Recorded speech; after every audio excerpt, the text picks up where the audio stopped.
Hi guys, সবাই কেমন আছো? আশা করি সবাই ভালো আছো। আজকে সকালবেলা আসলাম যে ক্রিকেট খেলার জন্য। দেখো, আমরা আগে এসে বসে আছে, বাকিদের কোনো খোঁজ খবরের নাই। অবস্থা পুরো খারাপই। দেখো, রাফি ঘুমাইতেছে আমাদের মুরব্বীর কোলে।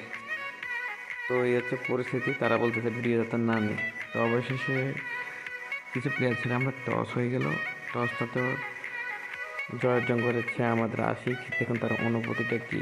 এরপরে সবাই মিলে ডিসকাস চলতেছে, মাঠ প্ল্যানিং চলতেছে। আমাদের দলের প্লেয়ারদেরকে আমরা টসে হেরে গেলাম, আমাদের হচ্ছে আগে ফিল্ডিং। আমরা গেলাম খেলা শুরু। তো অবশেষে দেখা গেল যে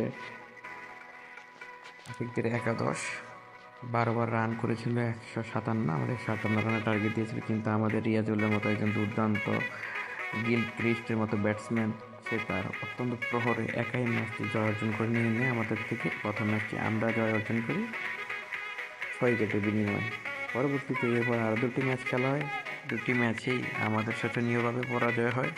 লাস্টের ম্যাচটিতে 8 ওভারে 169 রান করে আমরা ম্যাচটি হেরে গেলাম, যেটা খুবই দুঃখের বিষয়। এভাবে 3 ম্যাচের সিরিজে আমরা 2-1 ব্যবধানে হেরে গেলাম, খুবই দুঃখের বিষয়। অবশেষে দিন শেষে আফসোস করতে করতে বাসার দিকে ফিরে আসলাম। তবে ফারুক আর আমাদের নাজিম খুব ভালো খেলেছে, তাদের জন্য শুভকামনা।